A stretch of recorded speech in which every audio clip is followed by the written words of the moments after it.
Welcome back, everybody. Sorry for the delay. We decided to just go early tonight. It's a late game. We got another game tomorrow.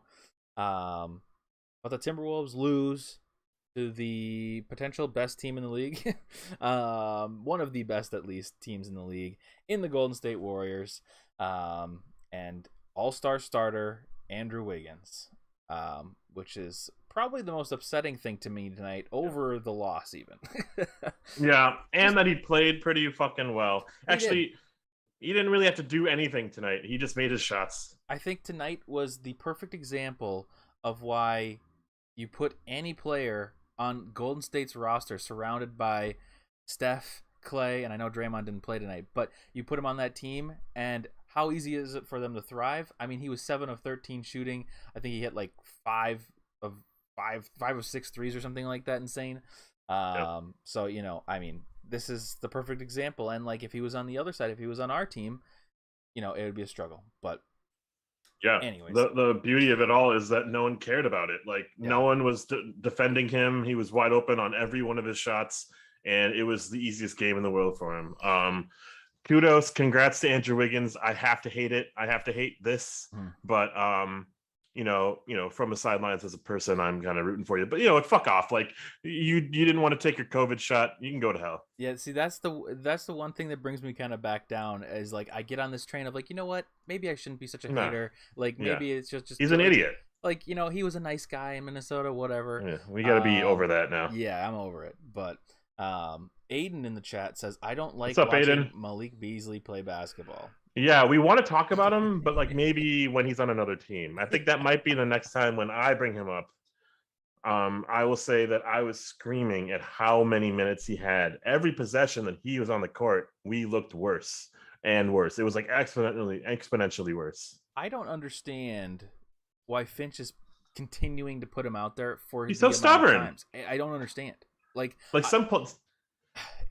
me, it's like I understand you have to put him out there to get him out of like a shooting lull, but like he has been in a shooting lull for 2 months. So it's like we have to, and I know he's mixed in like Noel, and obviously we're down with D'Lo being out in the second half and Pat Bev, but man, you just have to have somebody else, and I think that's why we've talked about this a little bit, but I do think that there needs to be some culling and thinning of our bench, deep bench, to maybe return one half decent quality bench player that is a scorer. Because if Beasley's not going to be doing it, like sure, Noel has stepped up huge, not necessarily so much tonight, but at times he showed his flashes again tonight. But we need a scorer. We need Malik Beasley. And also, as evident by the second half, we absolutely need D'Lo. He is crucial to our team's success, not based off of his individual play, but the team play that he brings on the defensive end, both with communication, which was fun to see him mic'd up for the first half of the game tonight. That was cool. Fun. That was cool. But then, obviously, losing him in the second half, we just can't have him go down if we don't have Pat Bev as well. So, it hurts. Like Gerald was saying in the chat or in Discord last time, he may not be our best, most skilled player, but he is certainly our most valuable player that we can't live without. And I will say right off the bat here, I know there's a lot of people on Twitter that are very frustrated with this loss, and every game is tricky to watch, and it's like it's tricky to watch a loss. It's never fun in the moment. But looking back at this game, like sure, I wanted to go to 25-23 and be 2 games above 500, but we're playing one of the best teams, and we needed to get either kicked to like figure this out in the future, or try to learn and succeed tonight. And honestly, we weren't even that far away. We only lost the game by 9 points, given some of that was a little bit of garbage time at the end. But the game was much closer than it should have been, maybe from the Warriors' perspective. So I take this as a little bit of a win, only because Cat came to play tonight in a lot of huge ways. I was really quite happy with Cat tonight. He did have a couple behind the back passes, between the leg dribbles and stuff like that are just unnecessary, that are just pet peeves of mine. But like, how much does that take away from the game winning tonight? Not so much, tonight anyways. Other games, plenty. But yeah, we've got Adnan Hassan in the chat. When does What's up, yo? Park come back? Pat. Oh, Pat. I was like, Park. Who's Park? I don't know. Do you know? I hope soon. I We don't. need him Yeah. ASAP. I don't think it's anything crazy serious. I think it's more of just kind of a load management type of situation. But I do expect to have him back hopefully tomorrow. I mean, we are playing a back to back, so maybe it was saving him tonight for tomorrow. But that would certainly be nice, especially if D'Lo's not going to come back. That sucks. So yeah, I don't know. That's kind of my thoughts on the game. I'm not like so mad about it, but I mean, obviously, any loss, I'm going to be disappointed. And this was a winnable game, I think, for us. Although, I mean, you have players like Steph and Clay going off and just hitting their threes like they do, especially in the fourth quarter. Like the other quarters, we were giving them open shots, and it was really frustrating. We were contesting Jordan Poole. We were contesting Clay. We were contesting Steph, and they're just hitting shots, and they're hitting ridiculous deep shots and just timely. It was like you're watching Warriors basketball, So frustrating for sure. It's frustrating to see that, but I mean, at least in the fourth quarter and second half, we played fourth quarter, we played a little bit better defense than we had the rest of the game, especially the third quarter. Yeah, the story of the game to me was the lack of Ant in the first half and the lack of Cat in the second half. Mm-hmm. Obviously, lack of D'Lo in the second half as well. But really, the second story here was the rise of Vanderbilt and the national attention that this game brought to Vanderbilt. And it kind of made me swell up with joy. Mm-hmm. He had a montage, a fucking TNT montage of just highlights versus Steph, versus the MVP, right? And it was really cool to see. This was a very frustrating game from all angles. Those 3 minutes in the very beginning were some of the best basketball I've seen all season from this team. Yes. And it took a nosedive when a transition three was chucked, when a really bad pass was made, when indecisions became turnovers, became 3-pointers and transition the other way, and we couldn't extend that momentum. And I hate watching that because the inconsistency has been the name of the game for this team all season long. But when we had that moment where we had the game right there in the very opening seconds, that was our game, and we gave it away, and we couldn't really we couldn't reel it back in towards us. We tried a couple times, but we couldn't reel it back in. And you know what? Warriors are smart. Warriors are, title contenders. Warriors are defensive savvy.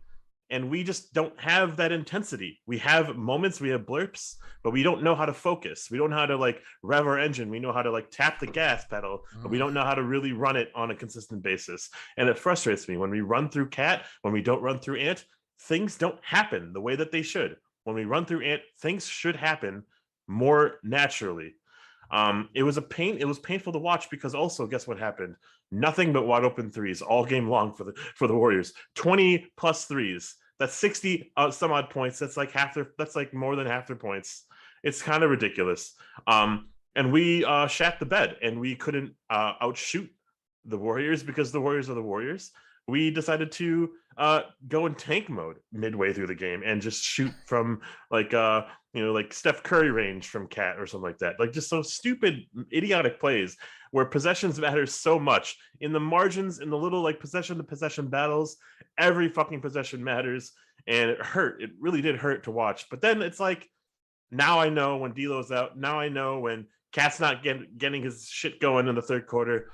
The game is a little bit okay, I'm past the frustration. I'm past the deflation. I'm just going to watch and be joyful for Vanderbilt. And so that's my kind of takeaway. I'm really, really happy that the national media brought Vando to light. And I'm also happy that, Ant started to drive at the late game stages of this game. Yeah, I think, you gave a great analogy about us trying to rev our engines, and it's just not happening.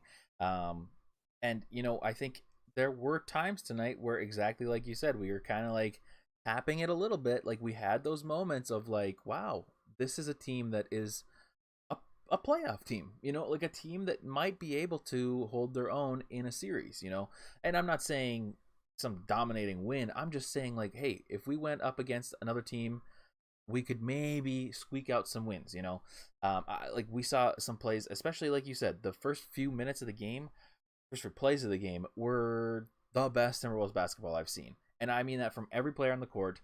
It was, I mean, Cat was doing the things that we have asked from Cat, and really the first half, especially from Cat. I mean, that was like, we've been so critical of Cat, and the things that he did in the first. I mean, he had like 14 shots in the first half. And it was like, yes. I mean, we've had games where I mean, what was it? Just a couple games ago, he had like 9 shots or something. 3 points in back-to-back games. Yeah, it's like insane. Yeah.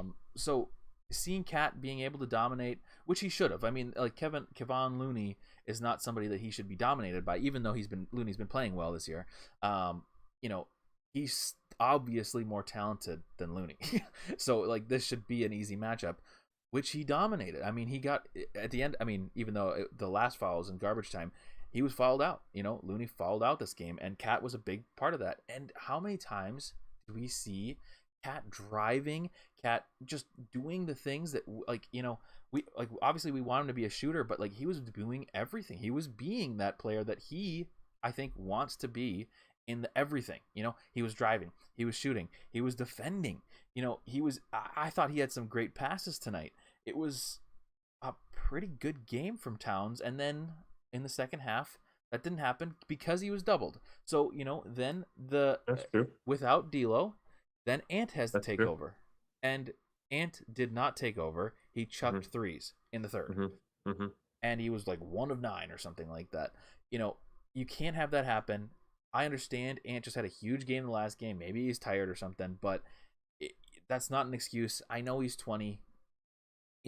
But this is a game where Ant would have, like, that was the perfect opportunity for Ant to really kind of take over and just make it look like, okay, so this is what it looks like with a Cat and Ant team where they kind of go back and forth. And, I hope Ant does look at this game and kind of realizes just how many missed opportunities he would have had to, I mean, especially drive in that third quarter.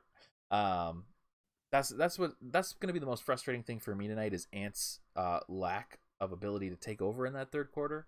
But overall from Cat, I really did like his game tonight. I thought this was the Cat that I would have expected years ago to be every night. Cool. It's cool to see Ant take over in that fourth quarter though for a minute. But it was a lack of accountability, but also a lack of availability. We didn't have D'Lo or Beverly or, McLaughlin's not really relevant here in the situation. So we kind of had to keep Ant out there as a threat, as a decoy. And, what's really been working for him is getting benched when he's playing like ass. And he was playing like absolute dog shit. And we couldn't bench him. We couldn't sit him down. We couldn't have him reset. I really wanted like a fucking like third halftime or like a second halftime in there just to like breathe and be like, hey, we're playing like butt right now. Recalibrate, assess what we're trying to do here, because right off the bat in the third quarter, that second half, whatever adjustments we had, they weren't registering in our heads because Clay got two open threes. Wiggins got an open 3. Curry got an open 3, and they got a layup or something stupid. 14-2 run completely kills any momentum, any positivity, any kind of like swing in our favor. And now we're in a 10-point deficit, and we don't have D'Lo. How do we recover? Cat's not taking the game over.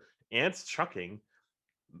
Saving grace was Noel, honestly, in that third quarter, just keeping us afloat, keeping us kind of battling for position here. This game had a lot of cool storylines, a very ugly overall performance, but like some takeaways were the Vandos, the Noels, and the Cats' first half performance was really great and really kind of like I want to savor that for a second. But and another kind of shout out to Jayden. But like let's go into the tier list. Let's see what we can kind of bang out here and see what it kind of looks like, because tomorrow we got to play the Suns, and we might be down some men.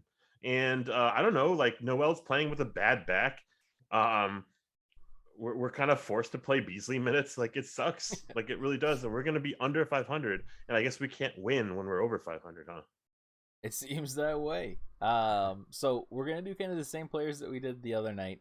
We'll probably go pretty quickly through most of the players. So if you wanted to get your grades in, feel free to do that now for whoever you feel like you want to give a grade to. Actually, we do have to add one person to this list. We have to add Malik Beasley, and we're going to start with Malik Beasley. Oh, yeah. So Malik Beasley played 20 minutes. He had 4 points. He was 2 of 11 shooting, 0 of 8 from 3. All right. I think we all know what we're about to have happen. Are Yep. you ready to grade? Yeah. 3, Yeah. 2, 1. Glenn Glenn Taylor. Taylor. Yeah. Not even close to Wancho, because Wancho at least would hit the backside of the fucking backboard. Yeah. This guy was given 2 layups by Vando. That was his only production on the offensive end. All other plays were we begging for someone to come alive, and he taking any air out of our sails, any air out of any momentum we had. Beasley took it out. I think it was 20 minutes and 3 seconds too much. I don't understand why he's on the fucking court. I don't get it. It's insane. I would have put, this is the differentiating between Wancho and Glenn Taylor. Wancho is you had a really bad game. Glenn Taylor is you've had a bad decade. And this was a Glenn Taylor level game for him. So, I mean, obviously Wancho tier. But next up, let's do Jayden McDaniels. Where'd he go here? Oh yeah, he started. He had 14 points, 4 rebounds, 1 steal, 1 assist, 1 block. He was 5 of 8 shooting, 3 of 5 from 3. Are you ready? Yeah. 3, 2, 1. B. I would give him an A. We lost, so it can't be an A. Yep. This was an amazing bounce back game from him, where we have started to not care about him. He's coming back into fruition of being a meaningful kind of role player, kind of like we can mold him a little bit too. And he's one of the only guys who's like aggressive on offense. Whenever the ball is in his hands, he's trying to make a play. I love that about him. 3 for 5 from 3. He made his fucking threes tonight, and he was like very, very much needed to stop or stymie or at least curtail any production from Curry. It was really cool to see. Yeah, Henry Lake on Twitter was saying something like, if you are one of the people out there saying that Jayden McDaniels needs to be traded because he's having a rough second year or something like that, you need to look yourself in the mirror or something like that. And I was like, that's me. But yeah, I still, my quick little blurb about him is I'm still not a true believer in Jayden McDaniels. I think at best he's a good bench player. And not to say that we couldn't use that, but I still don't trust his drives. I still don't trust his shot. For me, it's just a consistency thing for him. If he has a couple games like this in a row, I'll be the biggest Jayden fan ever. But since he's had some pretty rough games over the last couple, like month or two, I don't have any trust in him anymore. So it's for me, I have him on the trade block, but just while he's on this high, so that teams are high on him. But anyways, enough about that. We will talk about that some other time if we need to. But next, Jalen Noel, 10 points, 3 rebounds, 2 assists, 3 steals, 5 of 16 shooting. And yeah, are you ready? Yeah. 3, 2, 1. C. Yeah, we lost. Like, this would be a B like performance from Jalen Noel. He was aggressive when we needed someone to do something, and he took it upon himself to drive versus Kevon Looney versus other players. And so, yeah, 5 for 16 is indicative of his aggressiveness, not so much like his production. And yeah, it sucks that we actually needed him, right? Like, I wanted an ant and a cat takeover. I didn't really want Noel to be like this like saving grace kind of player for us, but we kind of needed him. So yeah, it would have been better, but we got our asses kicked. So we needed him to be our Jordan Poole tonight.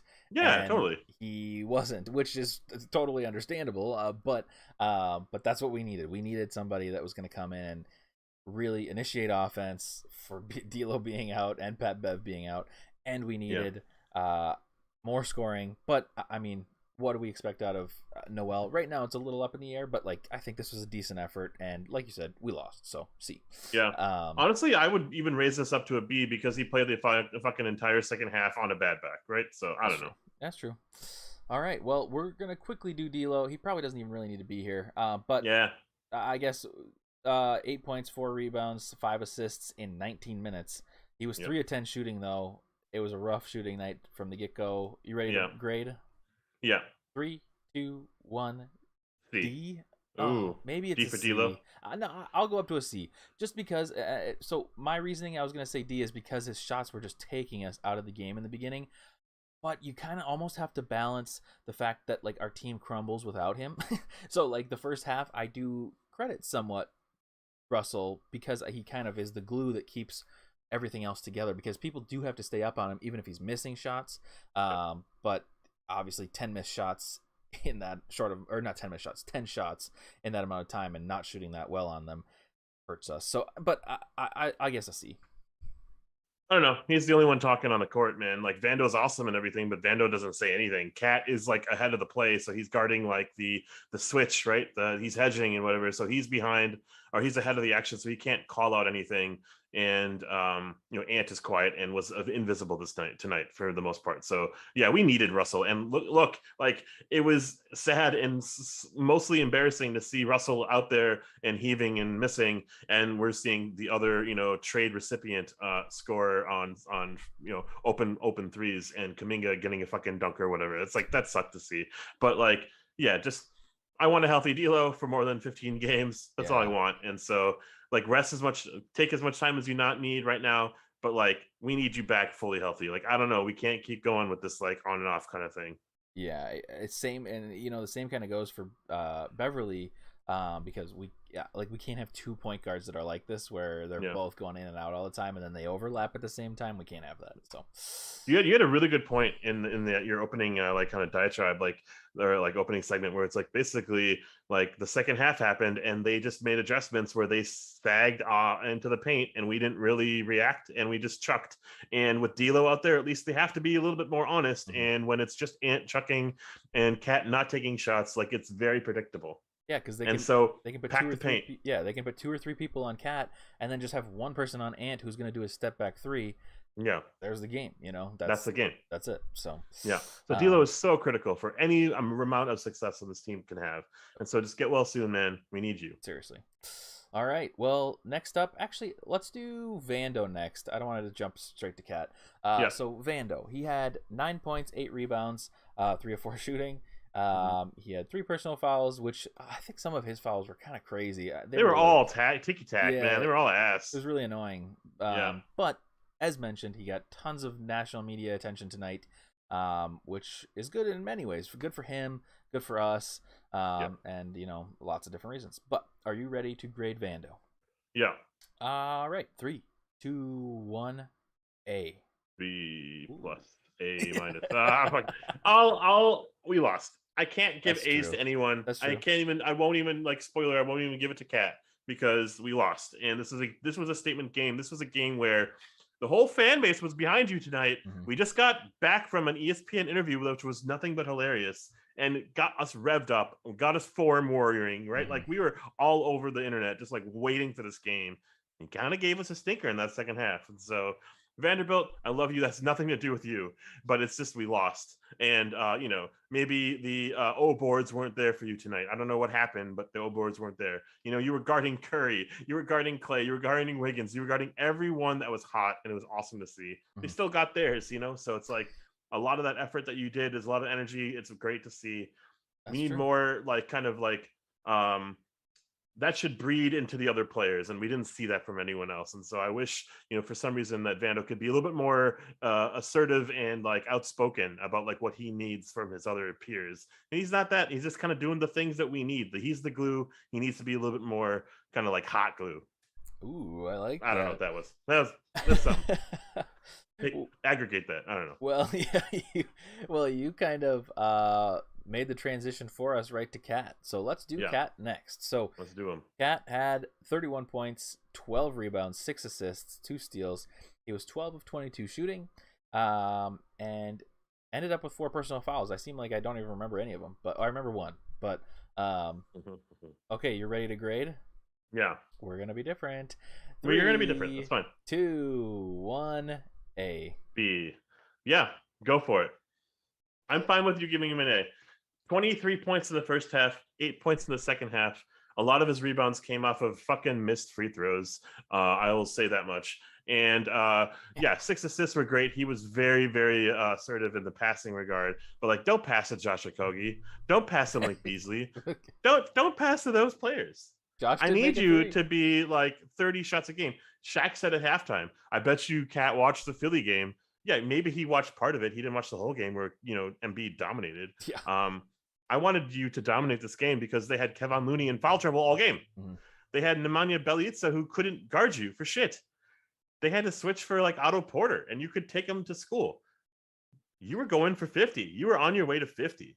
And what a fucking statement that would be. Minnesota fans riding your coattails with a 50 piece versus the all-star starter, right? Like, I would have died to see that. I know. But oh well, you chose the other road. That's what it is. And see, I kind of have Superstars, man. I do have a different opinion tonight. Obviously, like, I have a hard time rooting for Cat just because I feel like we're just different people. We're very different people. It's hard for me to root for him other than the fact that he's on the Wolves.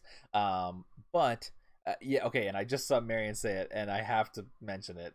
Reggie Miller, amazed with the flashy passing. I hated it, and I hate that there was such praise for Cat in like all the wrong ways tonight. I felt like, because if he looks back at this game, he's gonna see, wow, they liked my behind the back passes, they liked my flashiness, and it's like, no, because you played so well in that first half where you were not doing as much of that. You were just playing basketball, and it was working. And now he's gonna come back tomorrow and like over under on 150 behind the back passes, but no. The reason I give him an A tonight is because I think in the first half he came out and did exactly what I want him to do for the most part. Obviously it wasn't perfect, but I think defensively, offensively, he was out there rebounding better than I've seen him rebound in many games. He was making great passes, and as I mentioned earlier, he in the second half, obviously Steve Kerr and the Warriors were like, hey, maybe we should try to stop Towns. And they did that. They came out right out of the gate, double, triple teaming him. And just letting Anthony Edwards basically write the narrative of the rest of the game. And it's like, hey, does Ant want to just chuck threes for the rest of the game and miss, or make them? Because that was going to make or break the game in my mind in the second half. And that's kind of what happened. So for me, I think Cat did well tonight. And this is a game that I'd love to see more of this Towns in the future, because overall I like the game. And I do think that he did dominate in the first half of the game. So yeah, no, I think Cat had a great game, and I would love to have that. So that's I love what he did when he got to the line. When he was aggressive, driving to the hole was great. I didn't think I cared too much about his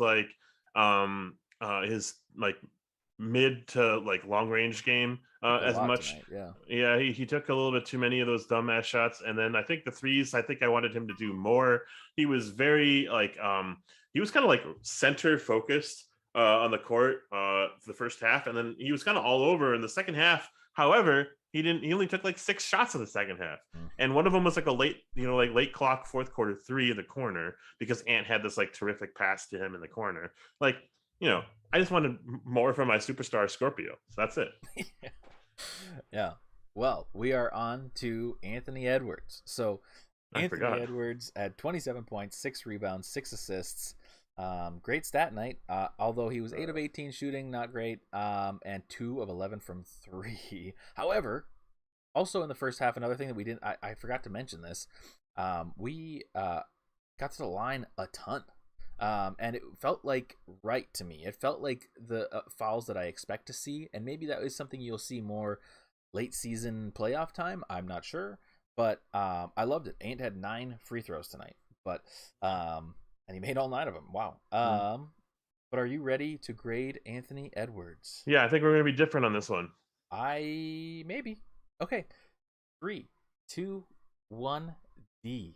D. Okay. Whoa. You thought I was gonna be higher? Yeah, and that's why I went lower. Or that's why I went like mid. So 27 points is not a D.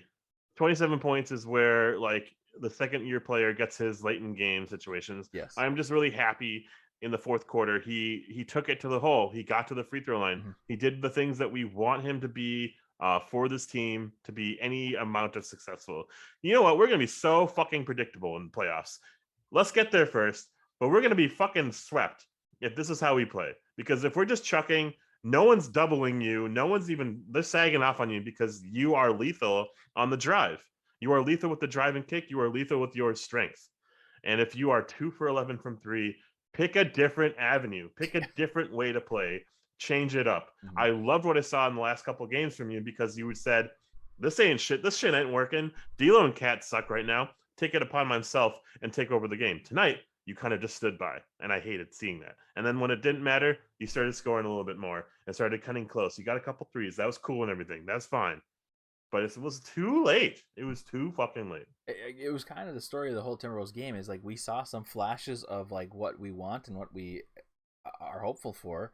But overall, it wasn't, you know. I mean, like, there were moments. There was one time where Ant was struggling from three. He had taken a couple, and then he drove one time, and he did this kind of interesting kind of like jump pass to Towns in the corner, who was wide open because Ant drove and took 2 or 3 defenders with him.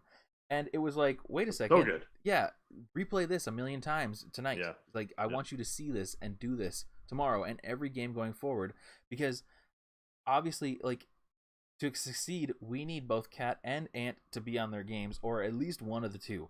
And if the other's being doubled, then the other one has to be going off. And, you know, so if Ant can drive, take defenders off of Cat, get it back out to Cat, that's fantastic. Vice versa, that's what we need.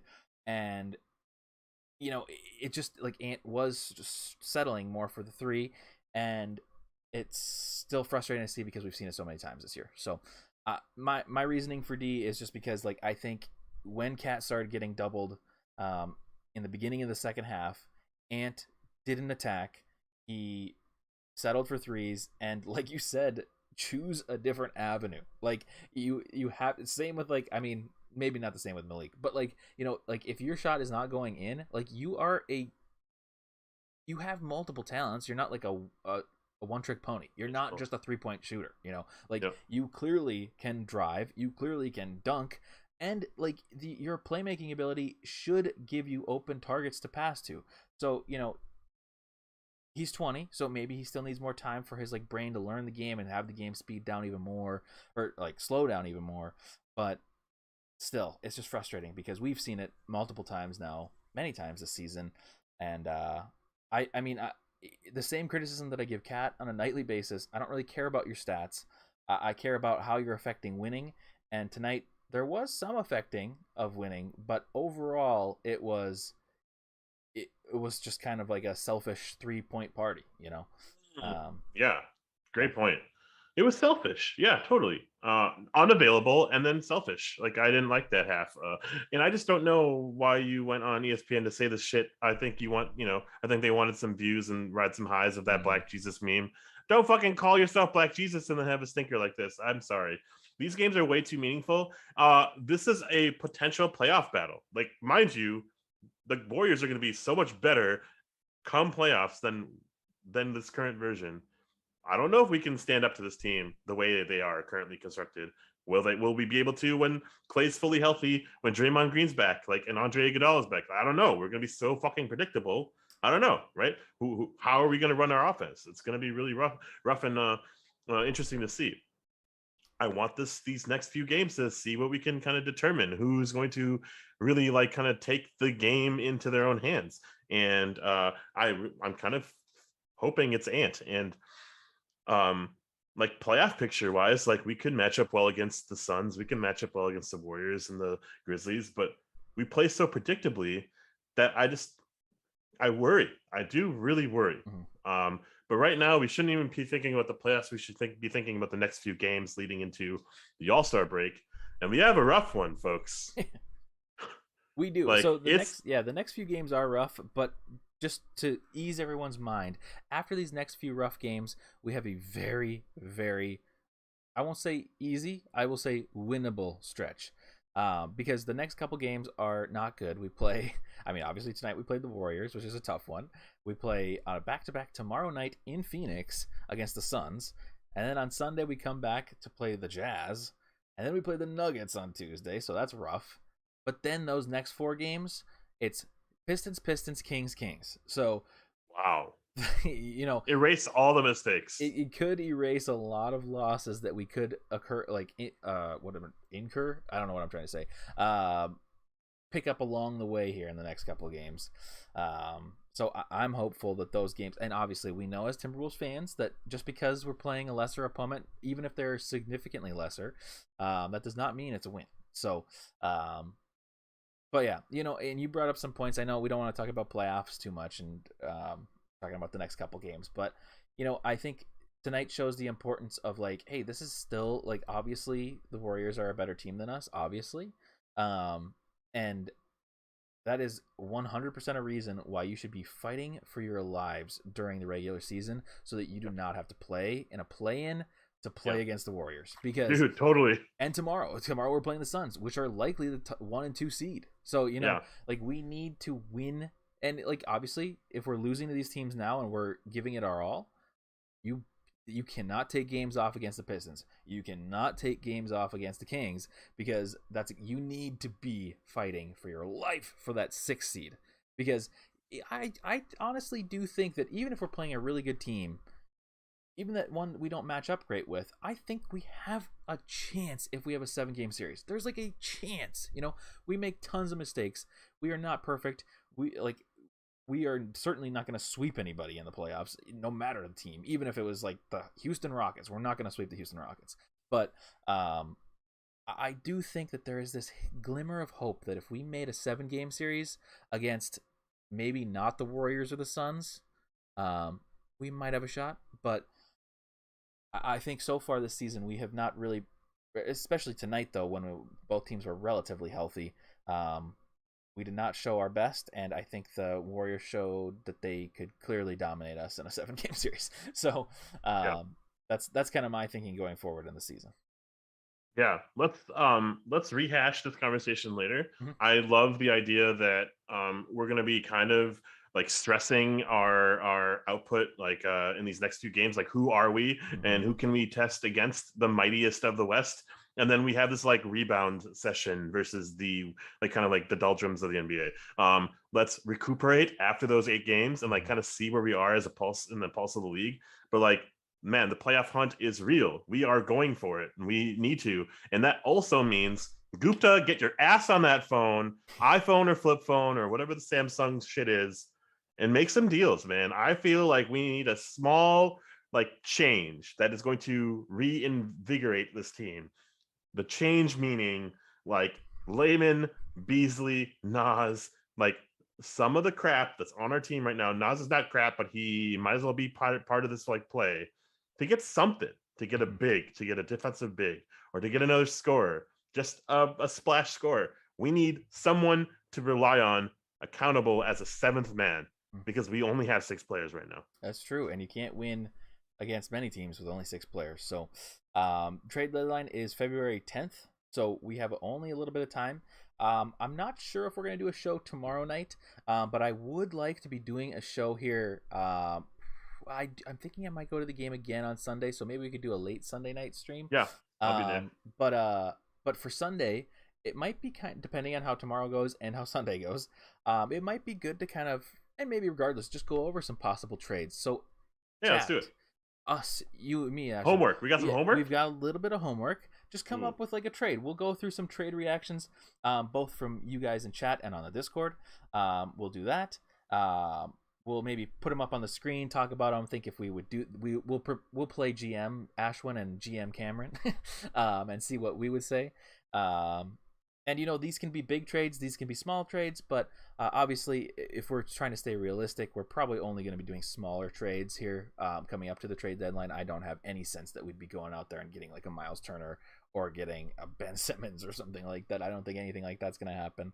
But yeah, that might be kind of fun. So we'll do that. And yeah, I think we'll aim to do a show on Sunday after the game. The next home game is we have next home game is Sunday, so tomorrow is not a home game. That is in Phoenix, and then it's home, and I don't remember after that. So probably like a Detroit, like yeah, maybe a trip to Detroit or something. Interesting. So yeah, because we play them like back to back, because it's back to back. I think so. That'll be kind of a weird little So okay, it's Pistons away, Pistons at home. And then 2 away games at the Kings. Wow. Oh. And a back-to-back. So back-to-back Kings? Yeah, it's really weird. That is so dumb. I feel like I've never seen that before. I've never seen that. Interesting. But anyways, we'll be back hopefully Sunday. I will be going to the game, so feel free to watch Timberwolves daily before us, and then after that we'll be hopping on. Yeah, I think that's all I had for tonight. Mm-hmm. You good? Wiggins is an all-star. Wiggins is an all-star, and not only that, he is a starting all-star. I literally started laughing out loud when I saw the graphic of the starting five, and it's like LeBron. Wiggins is looking away. It's like, what are we talking about? Okay. Anyways, got the catchphrase out of there. So now, intro as the outro. We'll see you Sunday night. Peace.